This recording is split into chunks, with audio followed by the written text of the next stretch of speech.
Hi guys, it's Smithy here. Welcome back to a brand new podcast. This is, of course, the SmithCast podcast. This is episode 5, and we're going to talk about a few things tonight, and then we're just going to go into a couple of other fun stories, life tips, etc., updates, all that good stuff towards the end after we finish what we want to talk about topic-wise. So we're going to kick this off with Black Ops 3 Zombies.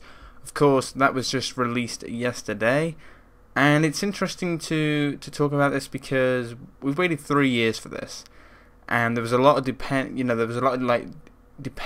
Treyarch to sort of well, you've revealed Black Ops 3, but we want to see the zombies because the whole sort of transit sort of fan base, more than half of it is for the zombie stuff. I think, to be fair, and I think a lot of Treyarch games, they're sort of community based.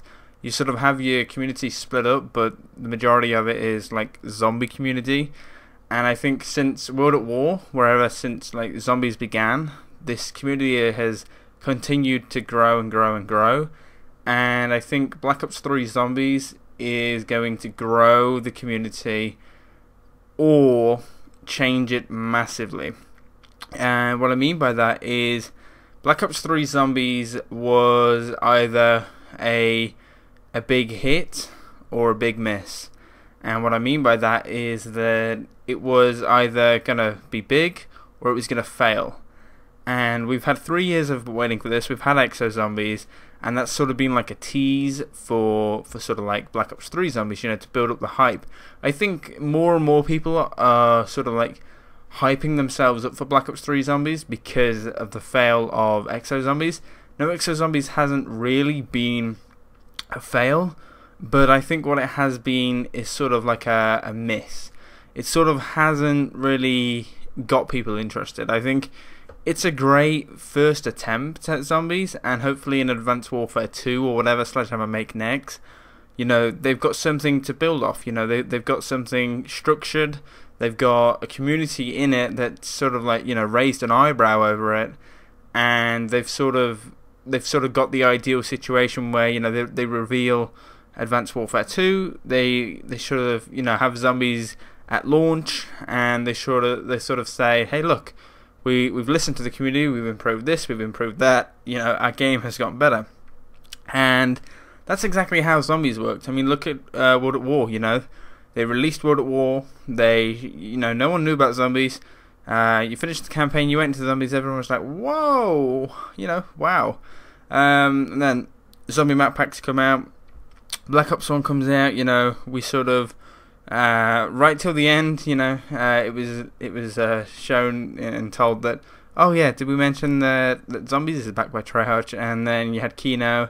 You had all the map packs in Black Ops 1, and then, a year, 2 years later, you have Black Ops 2 come out, and it's like, oh, we've got transit for you, we've got all this, and, the zombie community grows and grows and grows. Now, I think the good thing about Black Ops 3 is that it just isn't one map. The first map is Shadows of Evil, and that's a pretty interesting map, and we'll talk about that later on, but I think it's important to have 2 maps, if not more than 2 maps at launch, because like I said, everyone's been waiting for this game for 3 years, and everyone expected it to come in last year before Advanced Warfare was announced, and everyone who is a zombie player would have looked at Black Ops 3 if they'd have only launched with 1 map and said, really? 1 map in 3 years? I know 3 years isn't spent on zombie maps, but to build a game that's been in the making for 3 years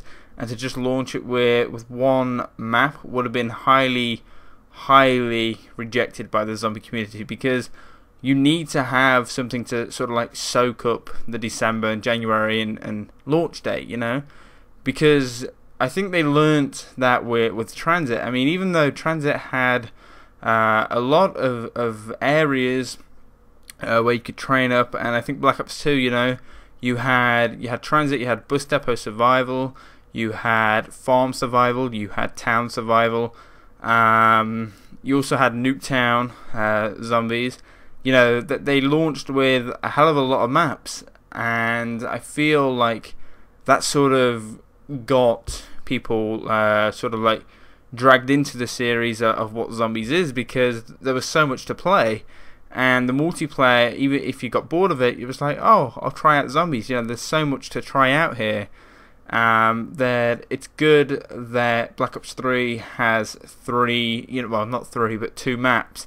But I also think there will be a third one, because I don't think there's going to be like a big third map reveal. I think there's obviously going to be like other game modes in Zombies and like other like split up maps. Like I think the whole survival room only challenge is going to be like a little spin off of a like game mode, So you get the map Shadows of Evil, you get a Dyrese remake, and then you'll get this survival challenge and stuff like that. I think that's the way to go about it, of course. And remaking Dyrese is going to be interesting, because that's going to have an interesting take on the whole storyline, because it's going to change things massively, and that is going to be very interesting to see what they do.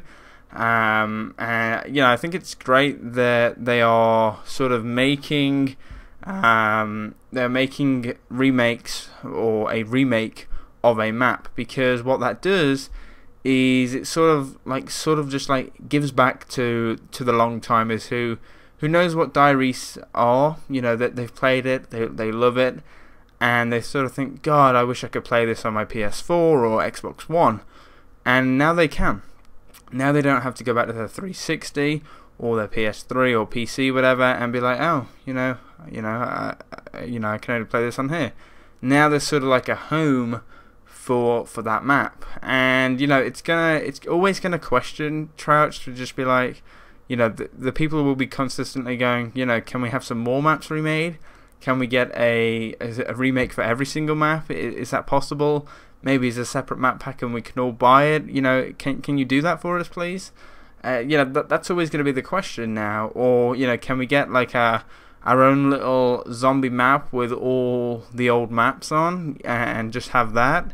Everyone's going to be holding that question to Treyarch. Shadows of Evil though is an interesting map, and I sort of understand why it was labelled as, every person who spoke about that map in Treyarch's team has said it's going to be a new experience every time you play it, and everyone was thinking like, what do they mean by that? Why is that? And they said it's going to be different every single time you play it, and I think the reason for that being is because of the bubblegum machine. Or whatever you say, the gun machine, whatever you want to call it, because there's no official perk in there. There's no like official sort of buyable perk. At the moment we haven't seen a place where you can buy Quick Revive or buy Juggernaut or Stamina Up or Double Tap or Sight of Hand, etc. Fast Hands, whatever you want to call it.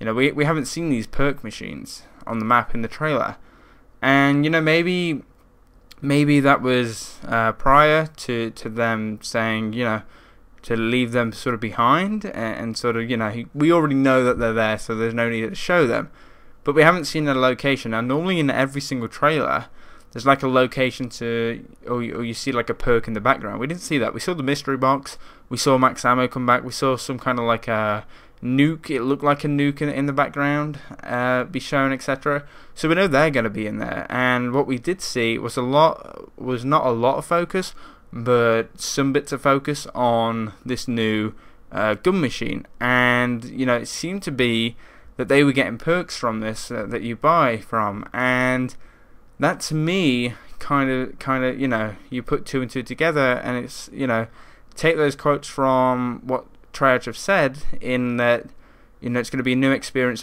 every time you play it. Every single time you play it, it's going to be different, and the reason for that being is because of the gun machine. Imagine if you were using the gun machine and you didn't get the same perks every single time. That would be a different experience every single game, and I think you're going to only be limited to 4 of these gumballs out of the gun machine, because you're not going to be able to have every single perk or every single sort of like improvement to you as a Slayer in the game. And that they're not going to do that because that would just make the map too easy. So they're going to limit it down to 4. And unless Juggernaut's in there, I would imagine. I don't know how it's going to work, because if you think about it, how is quick revive going to work? There must be perk machines in there, and I think these little gun machines are just sort of like bonuses that you can buy throughout rounds, or every few rounds, you can buy a gun ball. Maybe that's the way it is, but I'm just thinking this in my head as I say it, how is quick revive going to work in solo? Because I mean, are you just going to be given like 3 automatic quick revives, or is it going to be like Mob of the Dead where you go down into Afterlife? What's going on here? Because it's interesting, right? If you think about it now, there was no perk machines in there. No perk machines have been confirmed that they're coming back. Nothing's been confirmed on perks. And the only thing we've seen is this gumball machine. And not one of them was shown, like extra health or quick revive. So it's going to be very interesting to see what happens over the next few months or weeks, whatever, in what sort of comes out from Treyarch themselves and leaks, etc. But I think Shadows of Evil is going to be a fun map to play. I think it's going to be one that certainly has a fun Easter egg, and it certainly looks good in terms of the map looks colourful, it looks like kind of big, it looks kind of like an open area. It's probably going to have a really good storyline / Easter egg to it. I think 3 years of working on this game, you just sort of like get attached to dedicating your zombie team to come up with a really good Easter egg. There's no rush on this. It's not a year release. It's not like it was in Black Ops 2 where you had to make this game for a year. You got a year and a half at most. Come up with 6 months of thinking of an Easter egg, 6 months to 8 months making the map, etc., and getting the stuff in, getting the voice actors in, etc. They've had 3 years, and in 3 years you can do a lot of shit. So it's going to be interesting. Shadows of Evil, I think it was set in the 1930s in Chicago, and it's highly related to sort of like Mob of the Dead. So that's really cool, because Mob of the Dead was a really cool map, and probably my favourite zombie map, to be fair. So it's certainly going to be an interesting ride ahead. And let me know your thoughts on the zombie side of stuff and Black Ops 3 in general. We also have some other news that the beta will be coming in on the 19th of August on PS4, which is pretty cool because it's not that far away. It's 39 days away, and that's not long, really. So it's like, oh, okay, we release it in August. We've then got a few months ahead to take what the community have in mind of the game and thoughts of the game, and we can improve them. And I like that, because that means that by August, we're still in sort of like an alpha stage of the game. We're not into finalizing the last few details and then getting it all published and marketed, kind of thing like we were a few years ago. Normally, COD is like done now. It's coming to the last few stages where they might add some extra textures. They'll start thinking about DLC and start designing that, and sort of like just drift away from the game because the game's been done. And now it's going to be like, oh, we're not finished yet. We've still got time to improve this. We need to make changes here. We need to take what the community have. And I think it's really good that the PS4 is getting the beta first. I don't know, it's not been confirmed how long they'll get it, but I think it's going to be a week. I think it's going to be a week on the PS4, a week on the Xbox, and then have a 2-week beta. But I think the PS4 is going to get it for 2 weeks, or maybe they'll do them all separate. Maybe they'll have a week on PS4, a week on Xbox, and a week on PC. That way they can take note of all the issues at different times for the Xbox One, the PS4, and the PC. I think that's a smart idea, because you sort of get feedback from every single community. You're not just sort of like getting, oh, this beta sucks. on the Xbox One, but it's really good on the PS4 kind of thing. You're sort of getting feedback from all the people who have tried it on every single console and platform, etc., and sort of like getting it like spaced out. So PS4, you got those notes. They can't submit any more requests or fixes or notes when the Xbox One's out, because that beta is done, kind of thing. But I definitely kind of see this as, because PlayStation's got the agreement, I definitely see them having it open to them again after the Xbox One, or if not during the Xbox One, because there's some agreement there.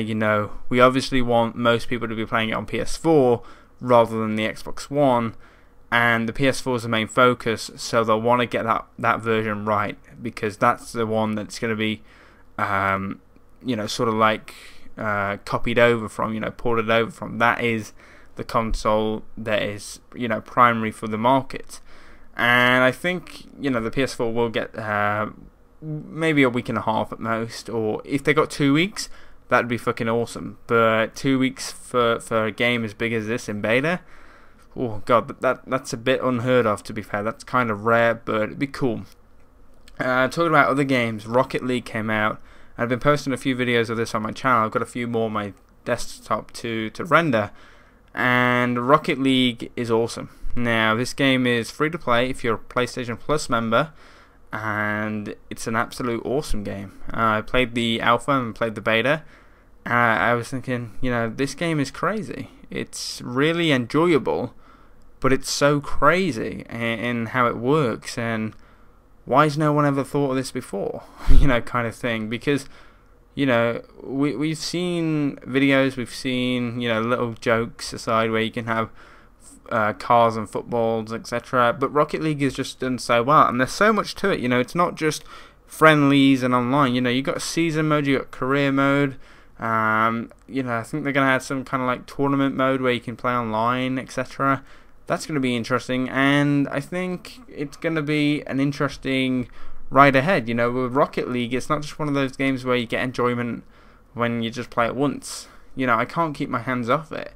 Every time I switch on my PS4, I'm like, I want to play Rocket League, because Rocket League's so fun, and it's free, and that's awesome. It's games like this that really justify the reason why you should join PlayStation Plus. Even though it's exceptional to it's an essential item to have for PS4. You have to have it to sort of play online, but it's games like this that make me think, oh, this was worth the subscription fee. It's games like this where you think, wow, this is amazing, thank you. And I think it's awesome. Rocket League came out this week. It's amazing. It's free to play for PS4 users. You can get it on Steam. I don't think it's coming out on Xbox One. I think it's a PS4 exclusive, and I like that. If it is coming out on Xbox One, then I do apologise, because I just don't know if it is, but I believe it's a PS4 exclusive, although I'm not 100% sure. I know you can get it on Steam, and I know a lot of people are playing it. Well, you might be able to get it on Xbox One right now, I just don't know. But it's awesome. I've got a season mode on there, and I'm going to be doing some online matches, etc. So be sure to check out that. I'll put a link in the description where you can catch the playlist for that. I'm also going to talk about Minecon. Whilst we're talking about games, I may as well talk about the gaming event Minecon that happened a week ago. And Minecraft has set a Guinness World Record this week, and that's they've settled that. So they've now got 8 Guinness World Book of Records locked in. They've been awarded 8 Guinness records, and the convention was named the largest convention for a single video game, with 10,000 fans attending in London. And that's pretty big, considering that in 2011, 4 years ago, just 200 people went.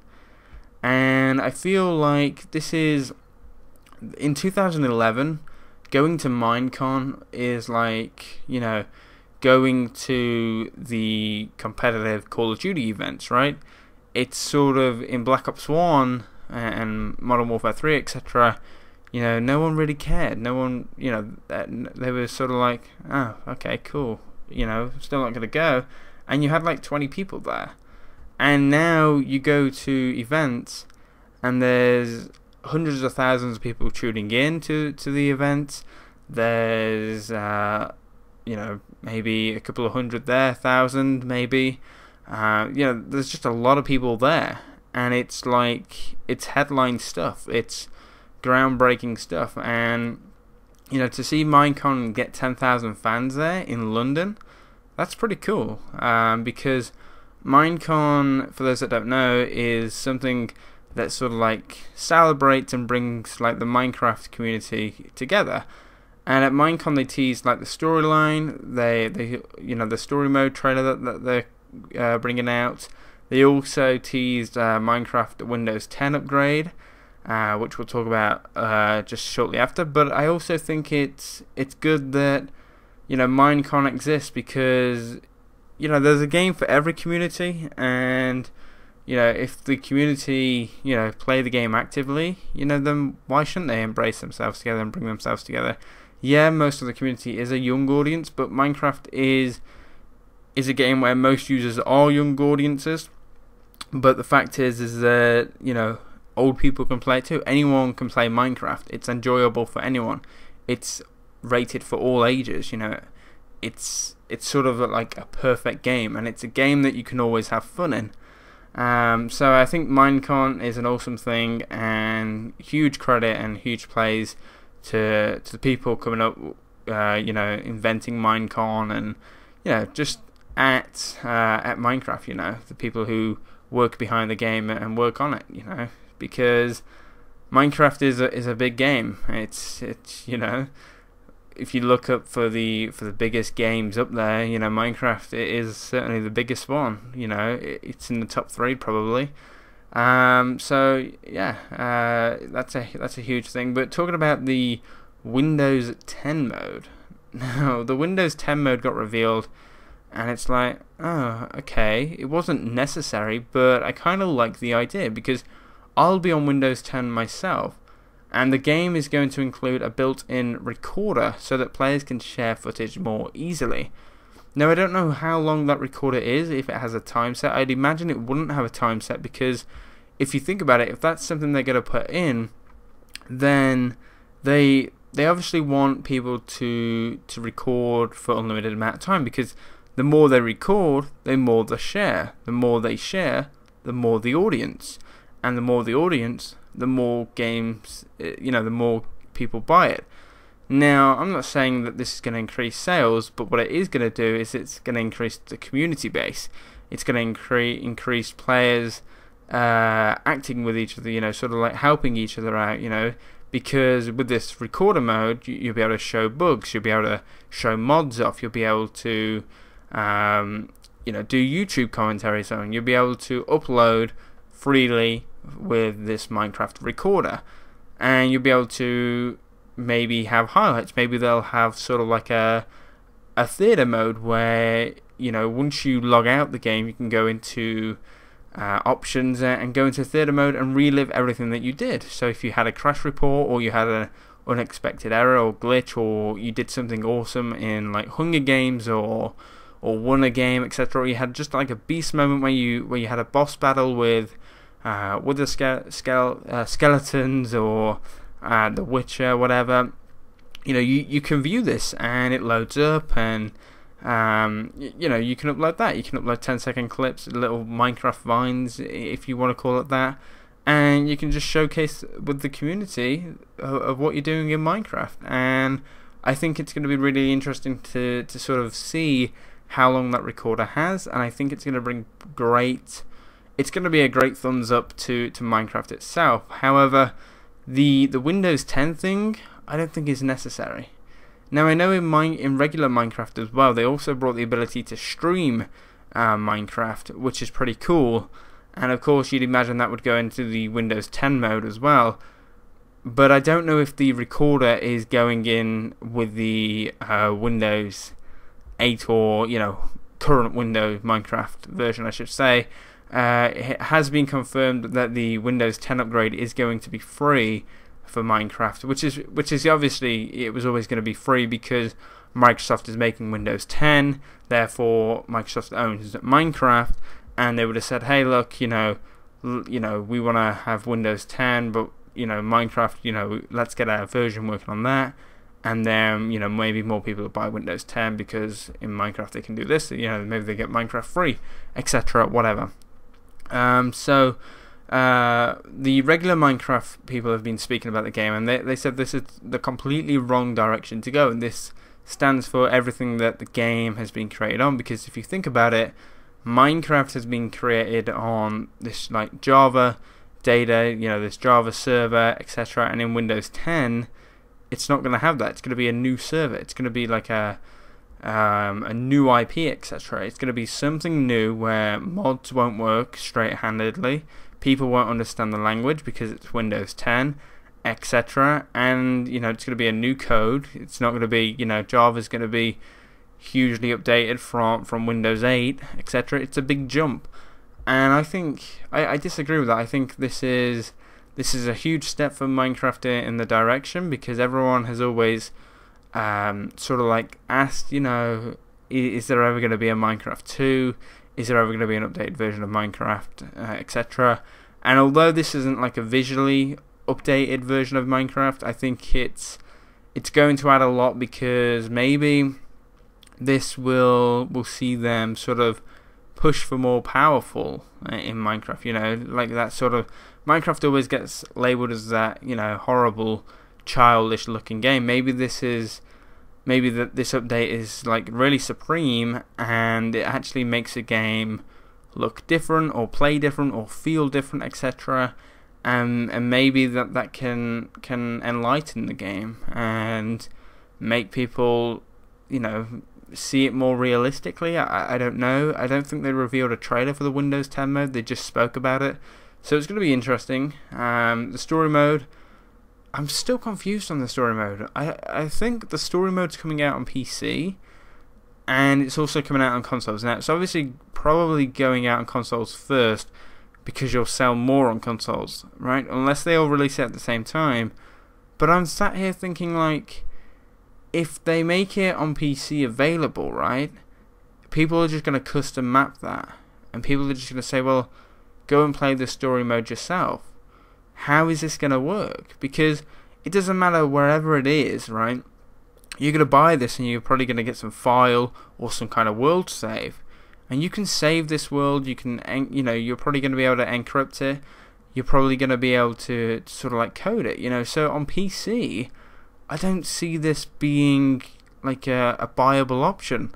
Like, if you do it on consoles, I can understand, because you can't share that out, You can't share your downloads out on console. You can on like previous gen, but I don't know if it's going out on previous gen. I don't know if they have enough memory in there to put it out there.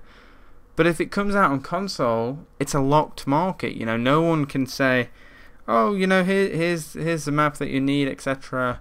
Blah blah blah. Go do this. But if you release it on console, people can custom map it still.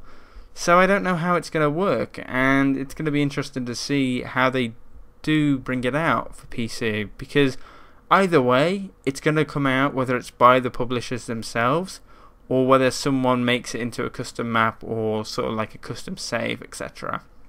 So it's going to be interesting to see how that comes out. And going on to gaming, into sort of like YouTube talk, I'm going to talk about Pewdiepie, because Pewdiepie made the sort of like gaming news headlines, in the fact that he made a whopping 4.8 million profit in 2014. Now, this to me is kind of good and bad. The good thing is that Pewdiepie is the biggest YouTuber in the world. He's he is. You think of YouTube, everyone associates YouTube with Pewdiepie. You think of YouTube, it's like, oh yeah, Pewdiepie, yeah, cool. I personally don't sort of like his content. His content doesn't interest me. I'm sure he's a great guy. I have nothing against the guy, and I I wouldn't say a bad thing about PewDiePie. I would say his content doesn't appeal to me, and I'm not part of his audience. But people, he probably says that to millions of other users. PewDiePie, what he does for YouTube and his work rate, etc., how dedicated he is great. It's wonderful, and it shows a lot that even though people still label YouTube as not a real job, whenever someone big goes on YouTube, or they do an interview, or they do a Q&A, etc., or they post a video, that they normally get like a comment like, "Go get a real job. Go and do some real slave labor. Go and actually get an official job." Well, why isn't YouTube an official job? YouTube, you get paid for what you do. You do what you want. It's up to you when you do it. It's up to you. If you don't do it, you don't get paid. Now, PewDiePie has been here pretty much from the start, I would say. I don't know him when he started his channel, but I think he's been on there for a while. I know he's around for the Black Ops 1 era because I used to listen to a podcast called Painkiller already, and Wings of Redemption revealed on there that PewDiePie actually messaged him saying, do you want to do a commentary on Black Ops 1? So I would imagine, he maybe had started Modern Warfare 2 era or before that, because PewDiePie, believe it or not, did used to post COD content. But yeah, PewDiePie making that much money is great, and fair play to him. He's worked his socks off. He's worked his socks off for years, and people who work their socks off deserve to get rewarded. And imagine just being him and what you have to do. I mean, you are the biggest YouTuber in the world. Your content has to be appealing to...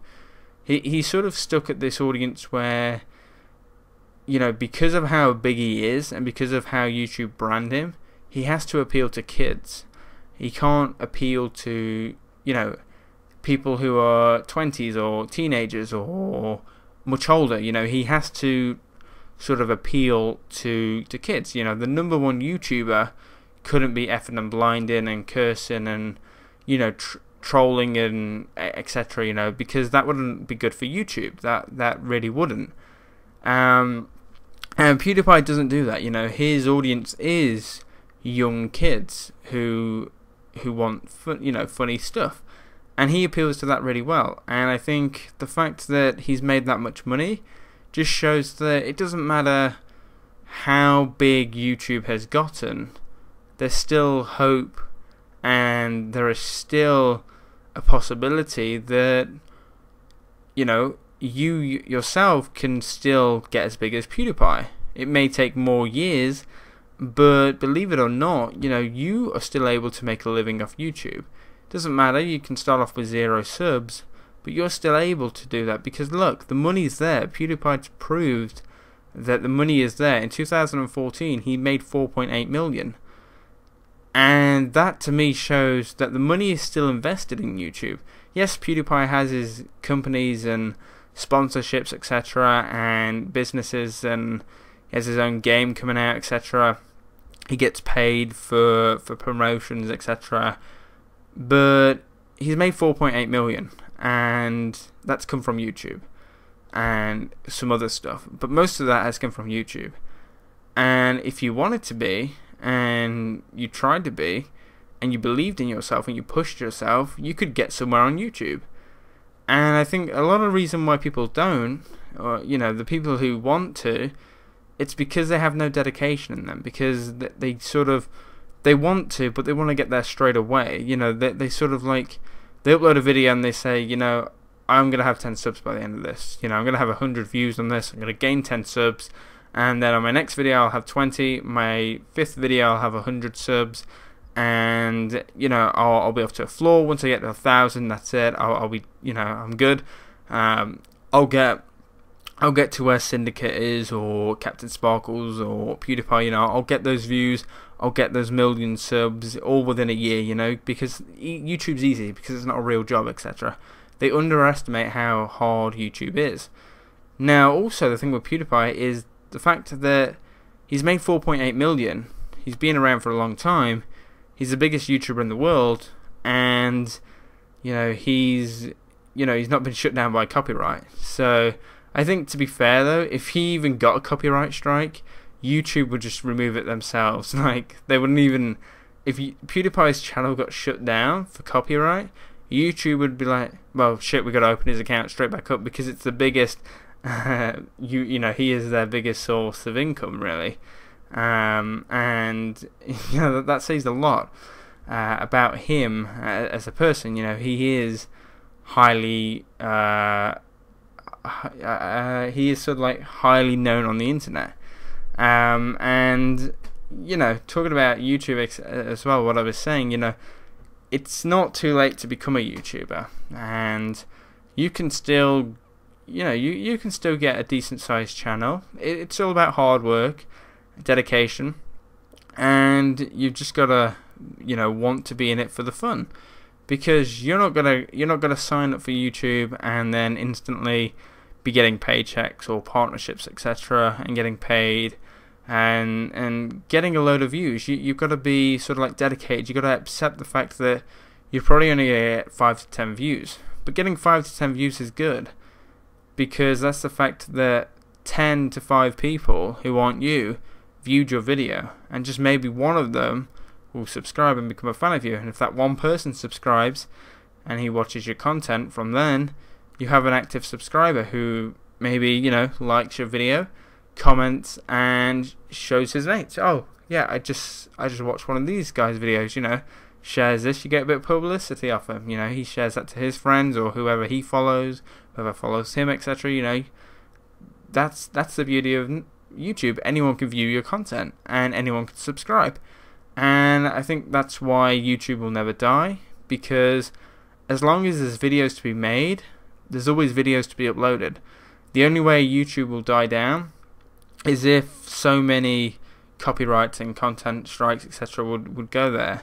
But I think in reaction to that, I think if it got so bad, people would actually stop uploading, and Google themselves would say, hey look, no one's uploading in this market, we need to sort of work on this, we need to work on this content, you know, we need to address this and sort of give that sort of like community area the following and the input that they need. You know, we need to help them out, etc.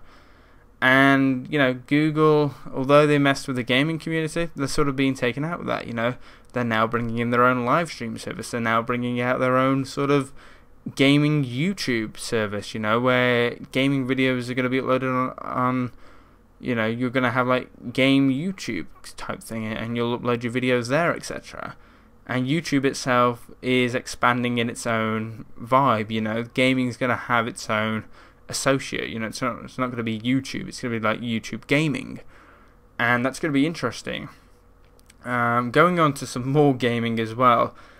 Peter Moore, who is now at EA, but he used to work for Microsoft, and he said the dreaded red ring of death for Xbox 360 cost Microsoft $1.15 billion to fix, and I was astonished at that. When I first read that, I was like, are you fucking kidding me? Like, whoa, Jesus Christ. And this really caught my eye, because I remember having an Xbox 360 and it getting the fucking ring of death, and you would YouTube it, you know, how do I fix this? And everyone's like, oh, you know, you got to do this, just let it cool down for 3 days, you know, don't turn it on, throw it about, you know, sometimes that works, put it in the freezer, apparently that one works, do this to it, do that to it, and it's like, fucking hell, like, $1.15 billion to fix that thing. Wow, that's insane. Now, of course, that's not just like fixing the whole bug, you know, the whole hardware problem that they had. That's, of course, taking into account, you know, they've got to restock orders, they've got to sort of address the problem, they've got to pay people to do that, they've got to sort of fix it, they've got to sort of like, you know, fund everyone out, you know, like FedEx and stock markets, etc. You know, altogether it adds up. But that's insane that it costs that much to actually get that problem addressed and sorted and solved. But I think you know, the red ring of death, you know, I think most people experienced it, and it's nothing to be ashamed about, but it was kind of fuckering about. But I mean, also you had the yellow light of death on the PS3, but that wasn't as common as I'm aware. I think the red ring of death was way more common than the yellow light of death. Like, I think mainly the fat PS3s got the yellow light of death, but then again, I have to be honest, one of my friends in America, he's got a fat PS3. He's had it since, pretty much the first year of them coming out, and his is still going fine. His is still fine and dandy. He's still playing on that shit today. So, I can't really say most people are playing on their original Xbox 360 that first year came out and playing on that. I think the majority of them have been messed up and messed about. So, that's just insane. And I'm going to talk about PSN as well today, because PSN has just been fucked up lately, right? Because it's been down for most nights, for me anyway. And it's annoying because PlayStation have got this great service, right? They've got PlayStation Plus. It's a highlight, you've got games like Rocket League coming out. You've got this service where you get 2 free games every single month on your PS4, 2 free games on your PS3, and for your Vita, etc. PlayStation Plus is a great thing. It's worth your money. It's, you get all these like store discounts, etc. And during the PS3 life cycle, everyone was like, PSN sucks, but it's free. It's capable. It's copable, if that's even a word. It's sort of. You can hate on the downtime of maintenance, but the fact is that you're not paying for this. And everyone who had a PS3 would state, well, look at Xbox. Microsoft have 40. They have their Xbox Live. You pay £40 a year or whatever it is per month, whatever, and they barely have any downtime. They barely have any maintenance. And you don't see them getting hit offline or DDoSed, whatever.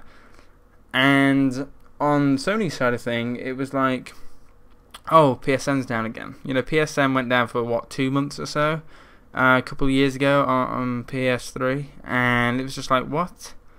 Like, come on, sort your shit out. And now Sony is rolling in the money for PS4s. They've made a profit on the PS4s. They've sold out. They've sold out over 20 million PS4s, and the online service is still terrible, and it needs a lot of work, and the servers need a lot of addressing and upgrading and updating, and they need to learn how to protect themselves, because let me tell you this, the future games that are coming out, they're going to cause a big audience to come onto the PS4 and play the PS4, and your servers need to handle that shit. People won't want to play your console or stay on it if it's always down. Now, I'm not saying it's always been down, but I've been trying. I've tried 3 or 4 days this week to play my PS4, and it's been down. The servers have been down. It's undergoing maintenance. It's it's not online. It's been attacked or DDoSed, etc. And it's like, come on, sort your shit out. Like, you've got 21. You've sold 21 million PS4s, Most of them will have PS Plus now. And your shit is still doing this. We are paying for you to keep your service online. Please keep it online. Otherwise, PlayStation Plus is not really valid. It's still valid in the terms that you get your free games, etc. But you're not getting your online that you said you would. And that's when it annoys you, because it's like, come on, we're paying for this shit now. Sort it out, PlayStation. Sort it out, Sony. Get on it. Hire people that know how to deal with attacks. Please hire them and let them teach you how to defend your system and network so that it doesn't get hit offline or attacked. And when it does, it can actually defend for itself and it doesn't go off.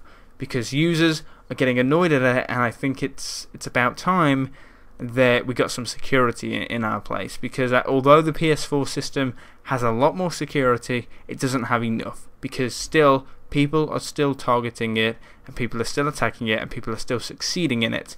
Look at the Xbox One. The Xbox One gets hit offline as well. Microsoft are still looking into their issues, and still, people will always find a way around it, but there's a difference between people knowing how to get around it and people trying to get around to it. When people know how to get into your system and constantly abuse it, they will. Once you patch it and they have to try and figure out how to get around it again, it takes them a lot longer, which means you can then dedicate yourself on making your system a bit stronger and stronger, adding codes to it, adding files, securing it a bit more, and sort of, making it stronger and stronger, and making the hackers' life a bit harder. And, Xbox is the same, they're getting hit offline as well, maybe a bit more than PlayStation recently, but it's still annoying, the fact that we're paying for these online memberships, yet we can't be, we're not being we're not even prompt to being guaranteed online for the whole year. We pay for a year membership, but we can't sign in every single day. Sometimes there are days where, the PS Plus, PlayStation will be down for a day. So will Microsoft, etc. And it's because of unused stuff, not because it's maintenance, because their servers are down, because someone's DDoSed them. And talking about DDoSing, someone from a hacking group called Lizard Squad, who's from Finland and 17, avoided prison when he was involved in the PSN and Xbox Live attacks and found guilty of more than 50,000 counts of computer crime. And he avoided jail. He's 17, lives in Finland, and he has been given a 2-year suspended sentence and ordered to fight cybercrime by a Finnish court. And I'm sat here thinking, like, wow, is your service that dumb that you can't see that he has broken the law here? 50,000 offences. It's not just one, it's not 10, it's not 20, it's not 50, it's not 1,000, it's not 5,000, it's not 10,000, it's not 100,000, it's 50,000. Can you not see that he has served no good? He has broken the law in more than 50,000 cases, and he has done wrong, and he has hurt people financially. He's taken a lot of money involved from PSN and Xbox Live, not stolen money, but downtime. Every single hour that PSN and Xbox Live are down, they lose money because people aren't on there. And he was involved in the Christmas attacks that Lizard Squad carried out on the PSN and Xbox Live, etc. And he avoids jail for it. And I'm sat here thinking, wow, like, what world do we live in? It's incredible that, even though he's in Finland, maybe they don't view hacking crime very highly over there. I'm sure if he was in the US, he'd have got a decent sentencing in jail. Same in the UK, pretty much.